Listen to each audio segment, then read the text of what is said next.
Welcome to Grant's Rock Warehouse, and tonight I want to welcome Eric Hansen to the show. We are going to take a look at the catalog of Michael McDonald. We're going to do our top 10 tracks. This is fun. We're keeping it loose. Talking Let's do it. bands no one talks about. Grant's Rock Warehouse. Hey, welcome to Grant's Rock Warehouse, and tonight we are doing a topic that I'm kind of surprised we're doing it, but why not? We've done yacht rock shows. Pete Pardo's been on here, and we've played yacht rock. Why don't we take a look at an artist that is known for yacht rock for the most part, although he's much more than that. But I think in people's minds, they kind of identify this artist with yacht rock. Also, this artist has just put out a memoir recently along with Paul Reiser. And there it is. The title of it, What a Fool Believes, a memoir by Michael McDonald and Paul Reiser. We thought that since this book just came out, why don't we just take a look at our top 10 Michael McDonald songs? I don't know who's really talking Michael McDonald or ranking anything here on the YouTube, but we are here in the warehouse tonight. So I want to welcome Eric Hansen here tonight, and we're just going to keep it loose, talk a little Michael McDonald, and we've got our top 10 picks, and we're just going to do it. So Eric, how are you? Nice to see you. Welcome to the show. Doing well, Grant. Doing well. Excellent. Looking forward to this. All right. So you're ready. Yes. I'm thinking, why don't we just go back and forth? We're just doing 10, so we can just do 10, blah, blah, back and forth. So what's your number 10? So my number 10, I don't have the actual album, but I'm going to go to I'm going to put the artwork. Don't worry. You don't have any graphics. By the time people watch this, it'll be up. Just do your thing.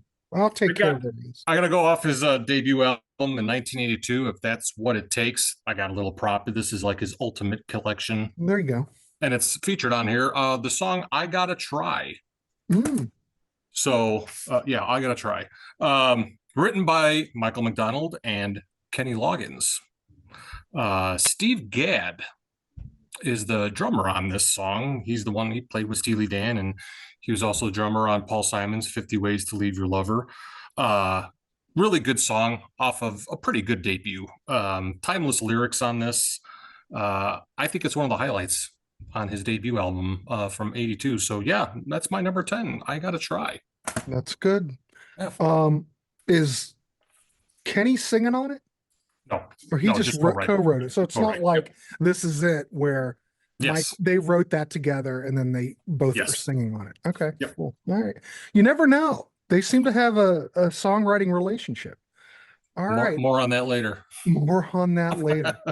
So the approach of this show is we're looking at our top 10 tracks, but it could be Doobie Brothers. It could be Christopher Cross. It could be Michael McDonald working with other artists. So I just wanted to throw that out there. I kind of forgot that when I was all worked up in the beginning,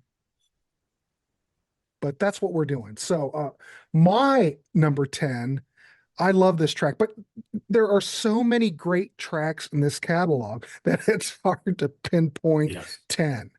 Well, it's easier to pinpoint 10 tracks in Michael McDonald's catalog than it would be like in the Styx catalog. But let's just say Michael McDonald, iconic 10 tracks. Here we go. I went with Ya Mo Be There with James Ingram. So they both wrote this. It's on the It's Your Night album from 1983. Big hit. I think the track won a Grammy. I think Michael McDonald, let alone's won like 5 Grammys. So great track. R&B. Is it yachty? I'd say it's a little bit yachty, a little bit.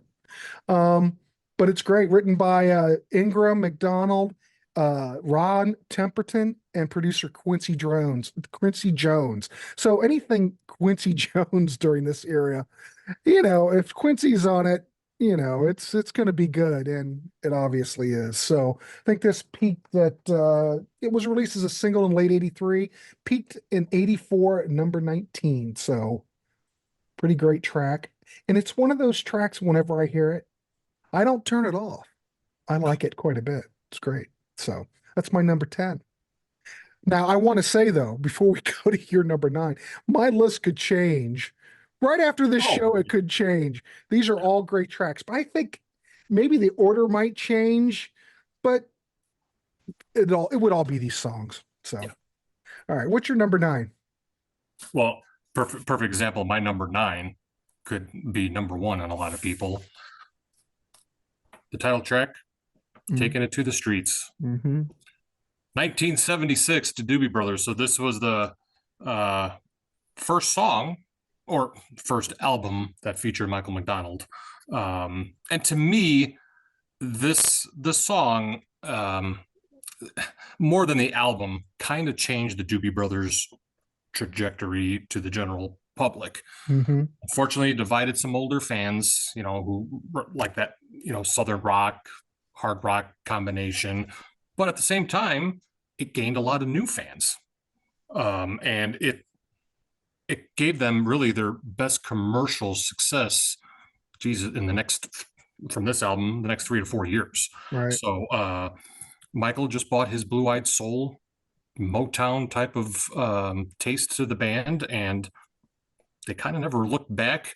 He did leave the band, but now he is back with them. But just a great track. Love it.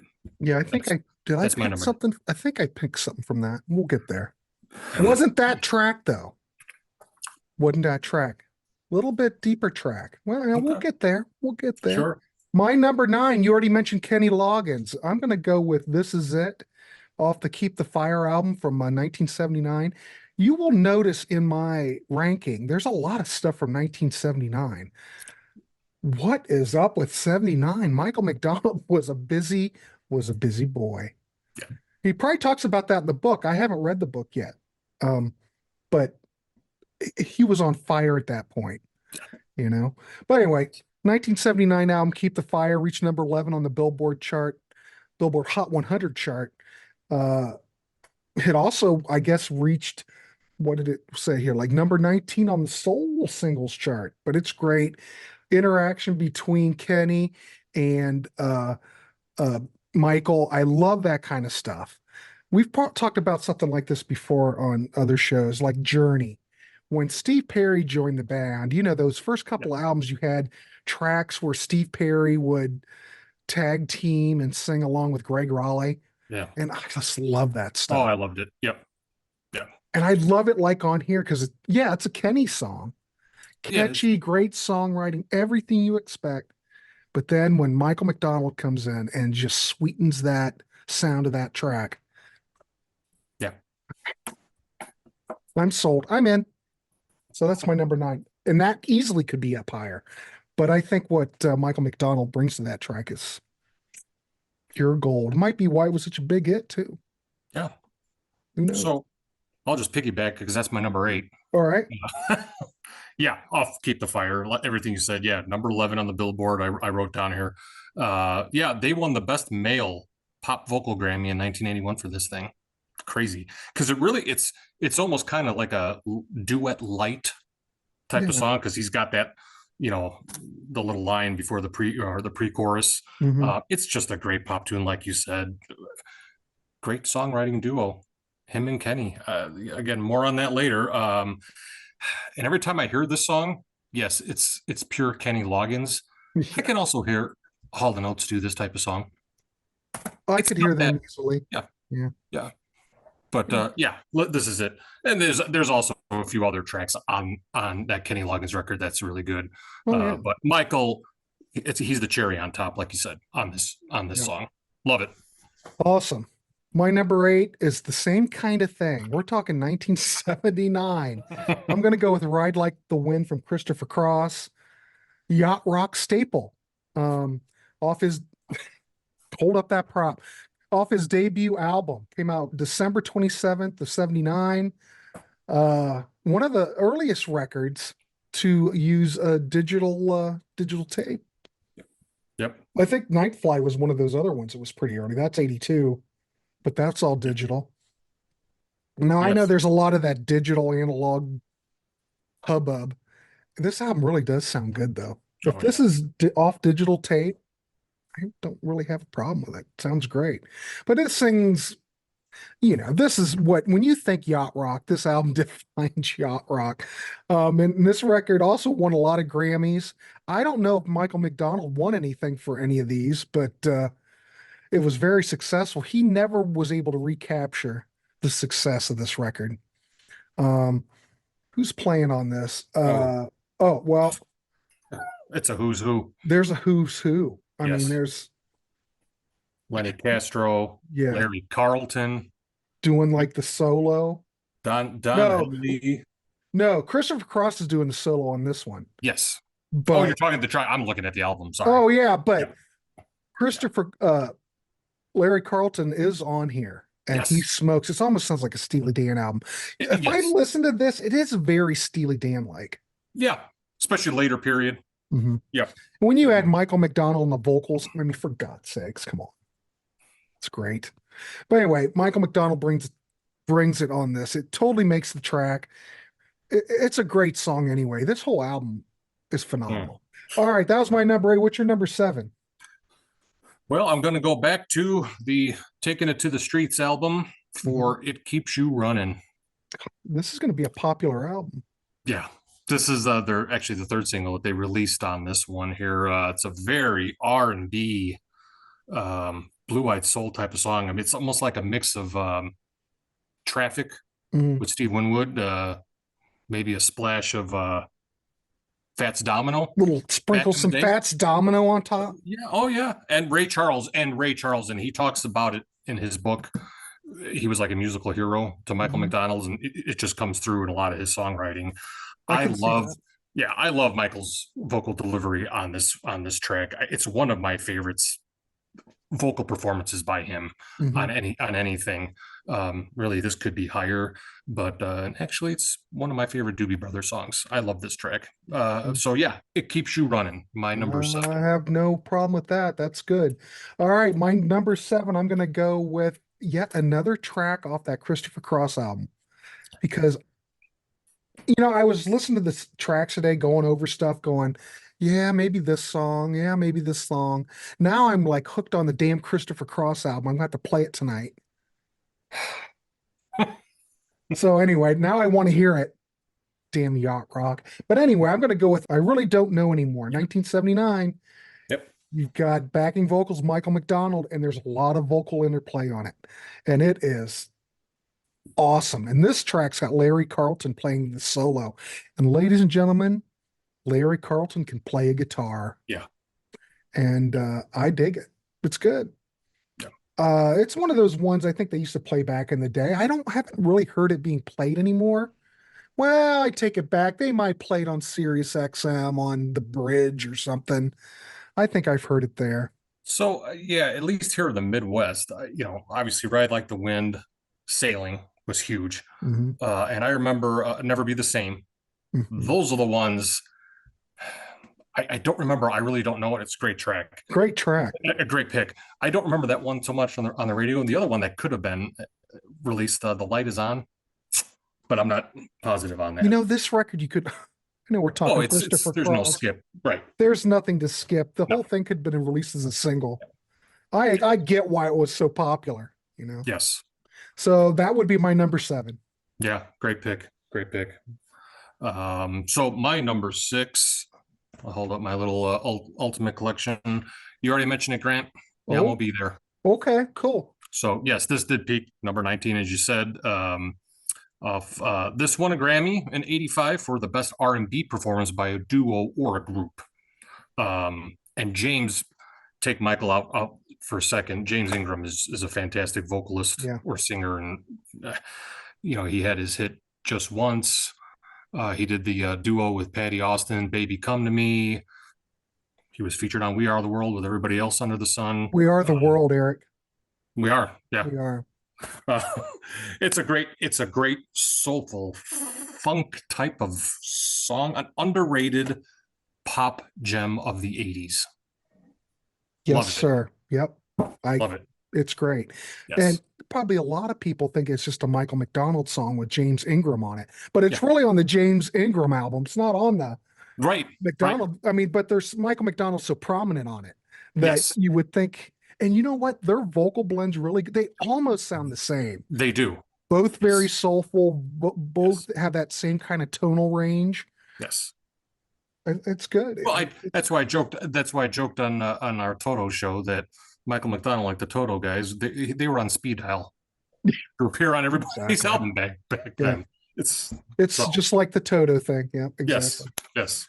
All right. Well, I told you I'm stuck on 1979. I'm going to go with Let Me Go Love, Nicolette Larson off the In the Nick of Time album. So this is a song, features a duet with Michael McDonald. Yeah, it's a slow song. Keyboards by Bill Payne, who was Little Feat. Got some Monty Montrose on this album too for you Ronnie Montrose fans. But it was a minor hit for her. Great song. I don't know what it got on the charts, but Ted Templeman, I think Ted Templeman probably produced this, but man, wonderful song. It was, written by Michael McDonald as well. So absolutely killer. And they're both equally predominant on it. Like a duet, it was almost like a duet, like This Is It. Yeah. Well, even more though, I think, but they it's kind of more like the James Ingram song because they were both a little bit more, trading back and forth. Yeah. But I played that on the Yacht Rock show because man, is it Yacht Rock? She had a good voice. Yeah. May she rest in peace. Yes. She did a lot of work with Neil Young. Yep. Yes. I think that's where she really got her start because she was doing backgrounds like on Rust Never Sleeps and stuff like that. They date for a while too, or something like that. Yeah. I'm not really sure how Nicolette got going. Yeah, there you go. Let Me Go Love, Nicolette Larson. Yeah, good one. But was that what? So my number 5. Number 5. I thought I pulled it. Guess I don't have it. So my number 5 is I'm going to go to the 1977 Steely Dan album Asia with Peg. I mean, a terrific pop rock song by the band, jazz pop rock song. And I thought I had the album. I pulled it all in my, guess I didn't grab it. Sorry. Michael has the multi-tracked vocals in the chorus. And in my opinion, this is the album or the song, vocally speaking, that really kind of put him on the map with Steely Dan. Yes, he appeared on Katy Lied and the Royal Scam and everything, but he was part of the touring band, which Jeff Porcaro recommended or suggested him. But man, Peg is just, it's a fantastic song. I don't know if you know this story. It's phenomenal. We may see that again in our ranking. Yeah, possibly. No, great song. So from what I understood is that I don't know if this was Donald Fagen saying this. It's been years. Maybe you know more about it, but I think Michael McDonald wanted to actually be part of the band, quote unquote, part of the band, and sing. But Fagen, nah, we're not going to do that. And he left, went and joined the Doobie Brothers, and basically turned the Doobie Brothers into Steely Dan. Into Steely Dan type, yeah. Because Skunk Baxter, he already bailed. And he was the one that is told Michael, hey, why don't you come over here with us? And because that's when Tom Johnston left the Doobies, and they needed a lead singer. Because I do believe Skunk was on the album before. Yes, that's correct. Stampede. Yes. I think that's the album that he came over on. I think you're right. And then and if my memory serves on that record, he had just joined the band and they just took the picture with them on the horses. So that's why he's not on there. But yeah. He's on it. Yeah, but he's on the album, right? So you had almost you've got Skunk Baxter and then you got Michael McDonald on it. You're doing pretty Skunk Baxter, as we know, is absolutely brilliant player. Yes. And all on that early Steely Dan stuff. Oh, him and Denny Diaz. Oh my God. Yes. That was the band that was one of the few bands out there that everybody wanted to be in. Yeah. Be a part of. Chicago was probably maybe another band like that, but I'm just thinking back, had they brought him in and said, yeah, we can do records, Michael, we can split it. He and Donald could have split tracks. Yeah.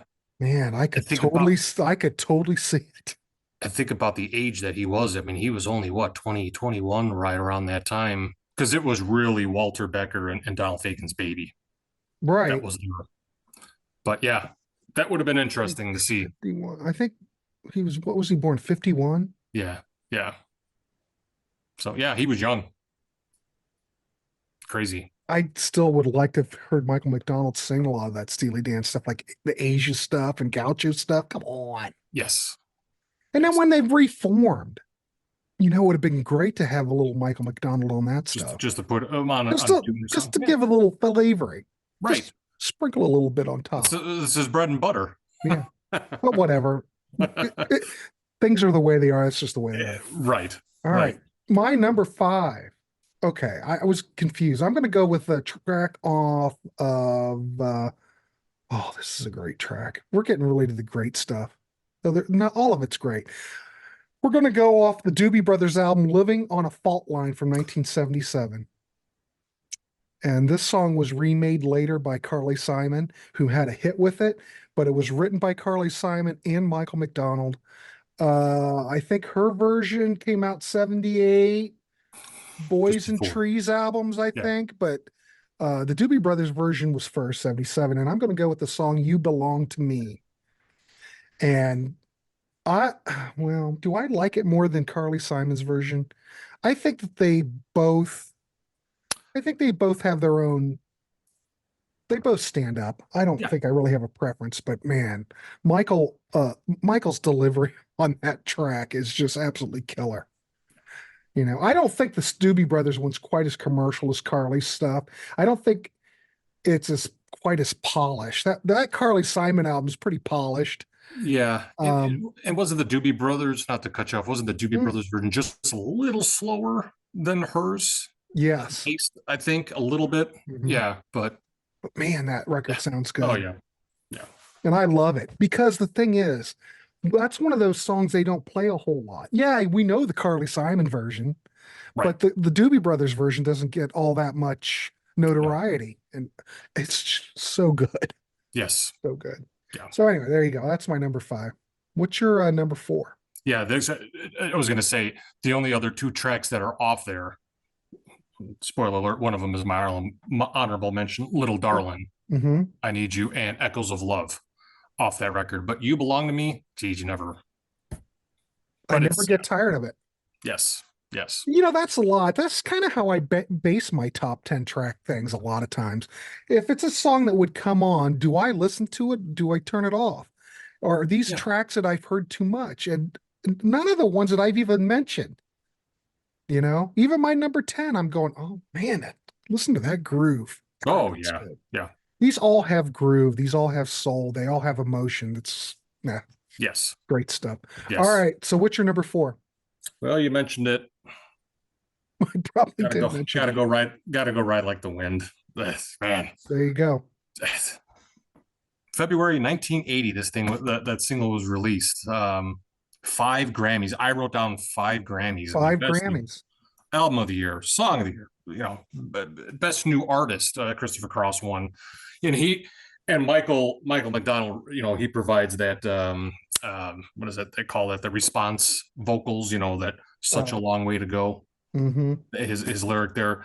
But it makes the song. It makes the song better. It makes a great song even better. Yeah. And if you ever seen remember the old TV show SCTV with John Candy and Eugene Levy and Rick Moranis? Yeah. There's a sketch with Rick Moranis. He's got the beard and he's driving the car. He keeps running in and out of the studio just to sing that line. If anybody who hasn't seen it, watching, look it up on YouTube. It's hysterical. And the last interview that I saw with Michael talking about his book, he was with Rick Beato. Mm-hmm. And Rick, I saw that. Yeah, Rick Beato bought it up, and Michael gets a kick out of that. So, but Ride Like the Wind. You mentioned that. I just had a thought that popped into my head.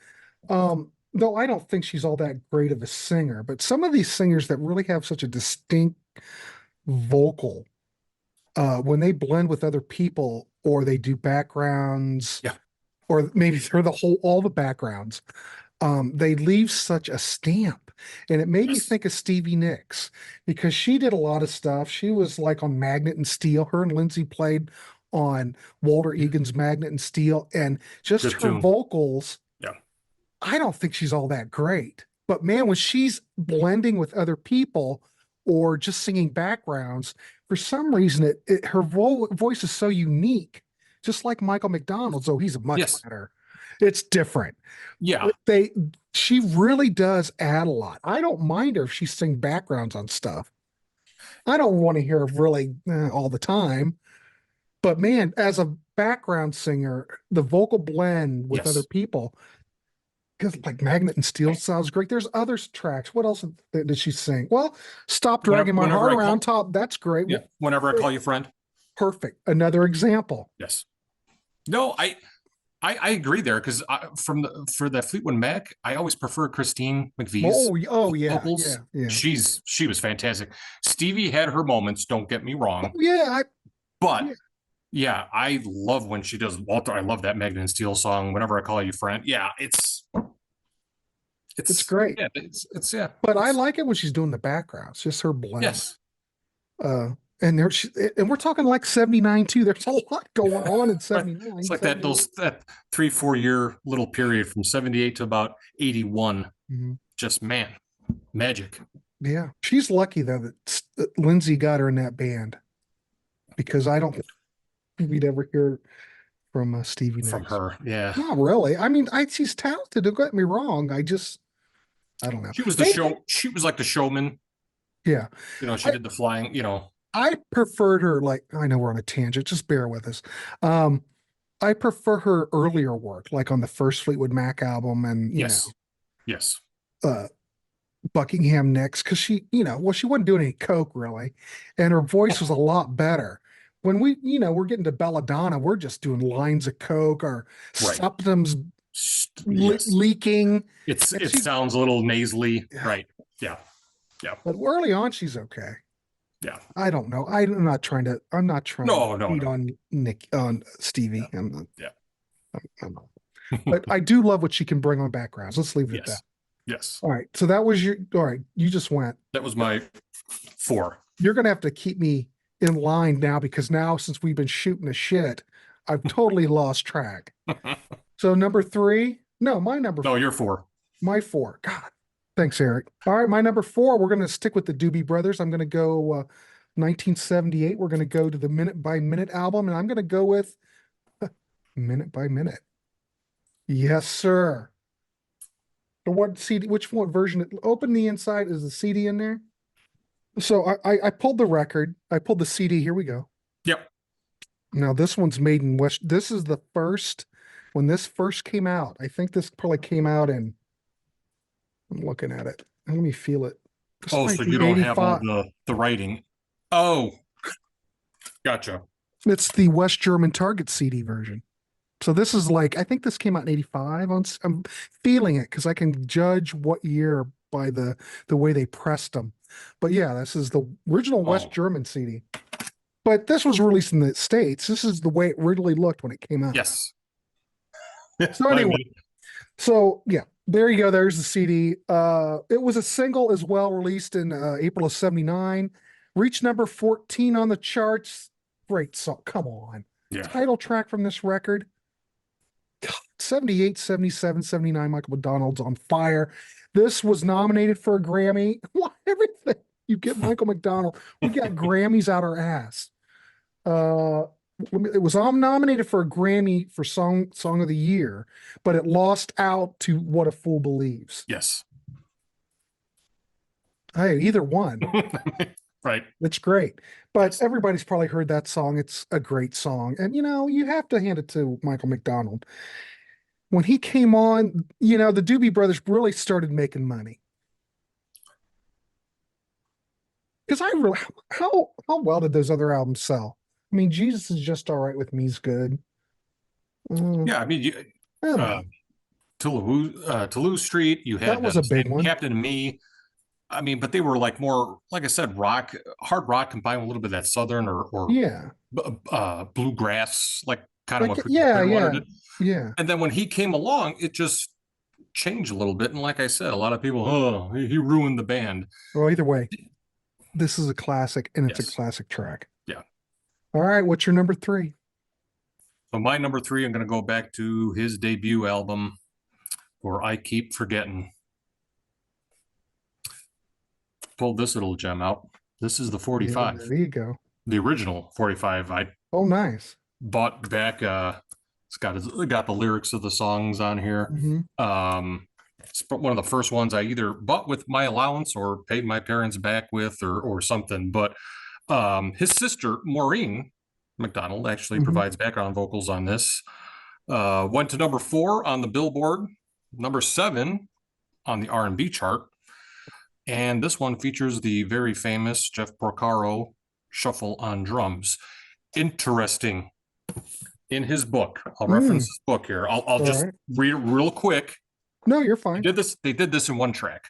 So Ted Templeman calls everybody in the booth, and Jeff spoke up and says, "If you don't mind, I'd like to do this again." Just take another, and they're all like listening because he says he dropped his stick on the fade out, and so they're all listening back, and they're like, they couldn't hear it. His hi-hat stick was splintering on the hi-hat, and he dropped it, and without missing a beat, picked it up and kept going. Nobody heard this. They kept listening, and Jeff heard it. Unanimous decision. They kept it because it was perfect, and that's the song you heard on the radio, or the version. Crazy. And he didn't recut it. No. How bad do we miss Jeff Porcaro?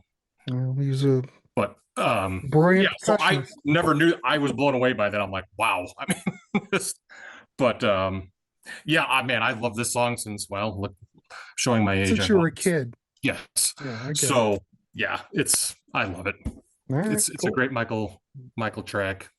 Pretty, like I said, pretty solid debut album. Yeah, it's not. I don't think he ever achieved that ever again, and I don't know why. Because none of the other records really took off quite like that debut that he had done. Right. I don't know why. It's interesting. Should have. Times of the 80s. You know, everybody has their moment, I guess. Yes. All right, my number 3, I'm going to go Steely Dan Peg. You've already talked about it. You know, you've got multi-track Michael McDonald on the choruses. Sounds wonderful. God, it came on the album Asia 1977, and it was released as a single in 77 and got up to number 11 on the chart. I think it's one of the great Steely Dan singles, and I think a lot of that has to do with Michael McDonald and what he brought to that track. Yeah. Great.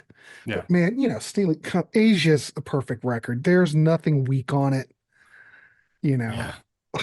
That's a good one. It's great. Yes. Well, there's no bad Steely Dan at all. Just different Steely Dan, you know. Even the last 2 records that they're fine. It's like they just kind of continue on where they left off with Gaucho. Yes. They did their own thing, and they did it well, and there's a reason why they're so revered. Yep. All right. What's your number 2? Number 2, going back to 1986. This one hit number 7 on the U.S. Billboard. Another 45 here, Grant. Well, we might as well tag team because that's my number 2. Sweet Freedom. Yeah. Jeez.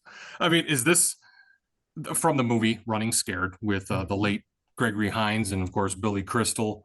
Boy, this is just a quintessential 80s sounding song. Yeah, but it might sound 80s, but it doesn't sound bad 80s. No, right. And I was about to say that it doesn't sound like it's like, oh man, this is still what a great bridge in this song. The whole, you know, when there's Starlight All Night. Oh man. Oh, it's infectious. The whole track is infectious. Geez. Yes, love it. Produced by Rod Temperton. And a very underrated buddy cop movie for anybody who hasn't seen it watching. Running Scared, it's worth a watch. But you know, Michael, love it. This was such a big hit that they ended up tagging this onto his 1980. See, his 85 album when they reissued it. Yes, no looking back. It on. They put that on there. If anybody's watching that, it's like a good little compilation. It's on this, included on here. So normally, you know, he writes all of his stuff, but Rod Temperman wrote it. You know. Yeah. And I think he probably produced it, and you know, it's got a whole bunch of great musicians on it. Yeah. So it probably was just done for the soundtrack, you know. It just took off. But man, it does sound like a Michael McDonald song. Yes. He could have easily written that. Great video too. Oh yeah, it was great. All 3 of them look like they're just having a good time. but it's so Yes. freaking good. Yes. Give you that. All right. Well, we tag teamed on that. What's your number one? So my number one, gonna go to the Minute by Minute album. Okay. What a Fool Believes. See, I didn't even pick that, but I could have. Could have. It reached number one on the Hot 100 in April of 1979. Man, Grammy for the Song of the Year. You mentioned that, Record of the Year. And if you think about 1979, this, disco was still kind of popular. Oh no, disco was on its big. way That's out, when but no, still. not in 77, because Saturday Night Fever came out. Oh no, 77. Yeah, this was 78, 79. This was released, but we're to make the. Oh, I see what you're saying. Right.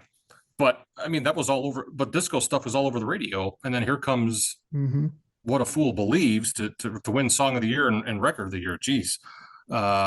Written by Michael, and we've mentioned him, Kenny Loggins. Kenny's version was on his 1978 album, Night Watch, which featured Whenever I Call You Friend with Stevie Nicks. And there we go with the 78. See? But she sounds so. Yes. I'm just saying. That's a good song. It's a great song. Yeah. But so Kenny's take is a little bit, it's kind of like a little bit of funk pop type of song, like heavy synthesizers on it. It's not bad. I don't mind it. It's just a little different than this. A lot of people consider this like the ultimate yacht rock song, long before anybody knew what yacht rock was. Yeah, you mean light rock? Well, that's what yacht rock is. It was just light rock. That's all it was. Michael McDonald admits in his book that he pretty much tortured the band, especially drummer Keith Knutson, after Tank with this song.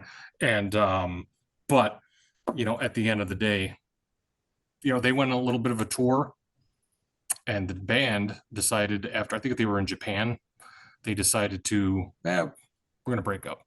We're done. So a few of them went back home. I think Michael McDonald and Keith Knutson, and I think somebody else in the band, they went to Hawaii. Next thing you know, this starts charting. Patrick Simmons calls them up.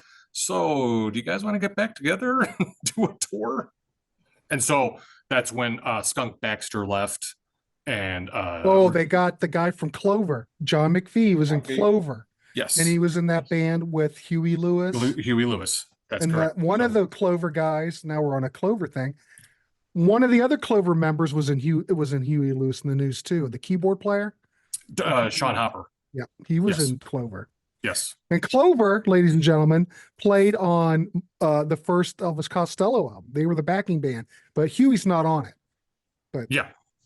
Clover's a good band. Do you have any Clover? I do not. I picked up. I think I've got one album I picked up used. And Clover's not bad at all. I mean, they never really were successful at all. Bluesy, weren't they? Bluesy. Yeah, but it's okay. It's not bad. I always thought Huey Lewis. I know we're on a tangent. I always thought Huey Lewis had a great voice. Very distinct. Yes, Huey's great. I like Huey Lewis in the News. I don't have a problem. We'll have to talk about doing a Huey Lewis. We could do that. I would like to do that. Yeah. All right. Well, all right. That's what we'll do next. Yeah. I do want to mention that I saw them at grad night in the early 80s before sports came out. Okay. And no one really knew who Huey Lewis and the News was, but they were playing all those sports tracks. And it was grad night. And my God, I will go on record to say they were one of the tightest bands I have ever seen live. So this was before the album was released. Yeah. They were absolutely phenomenal. And Huey Lewis did a harp solo.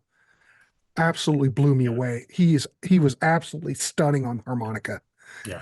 I just couldn't believe it.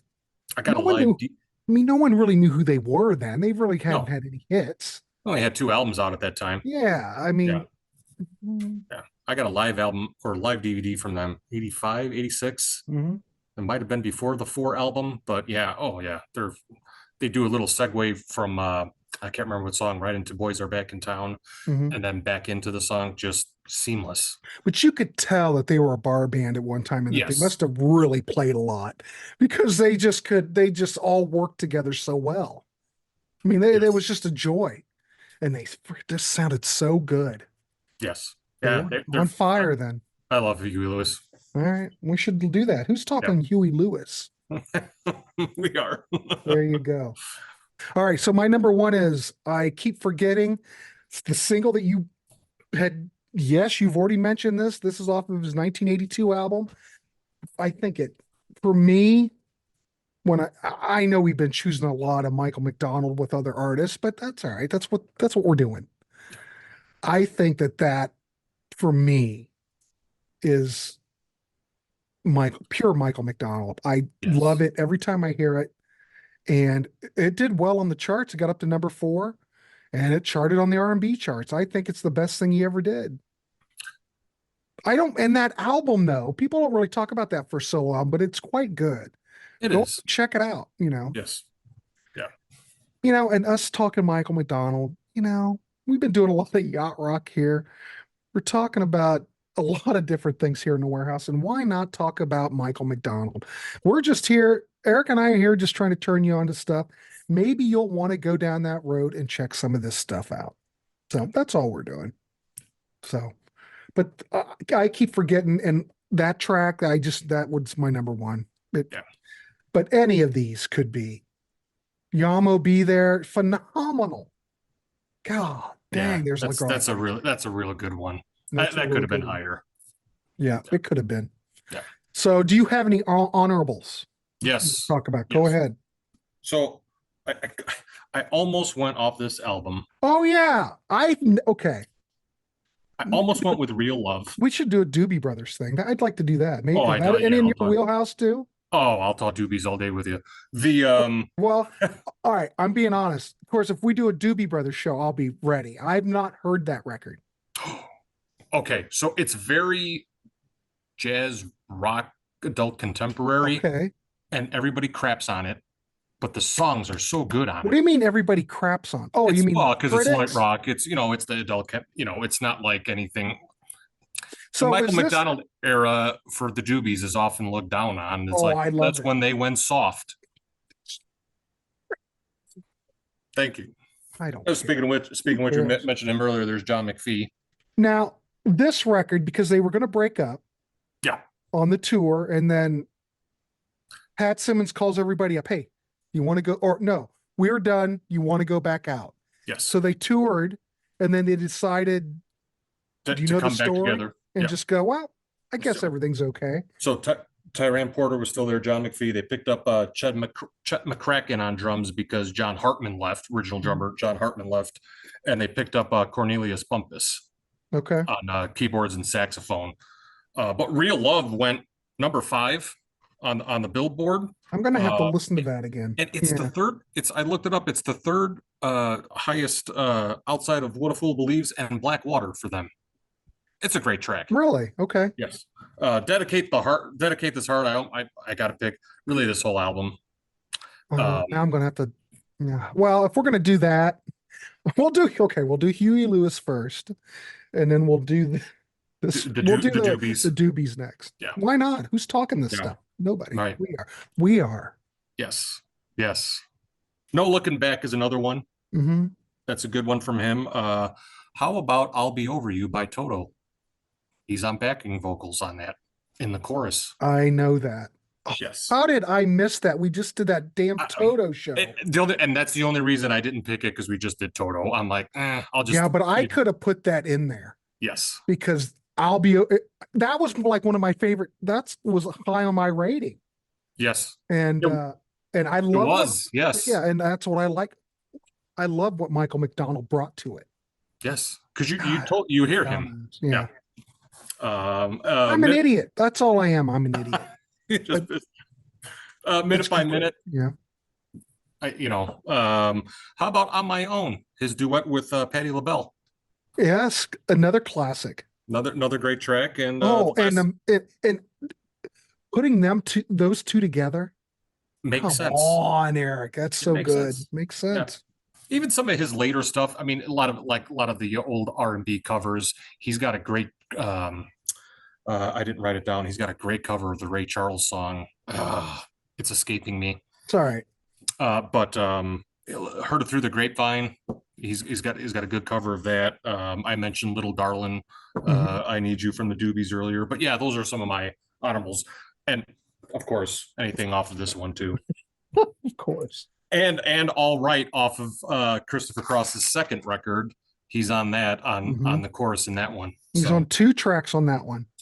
All Right and is he on he's on the opening track. What's okay? I don't have it in front of me. Yeah, I got to look it up here.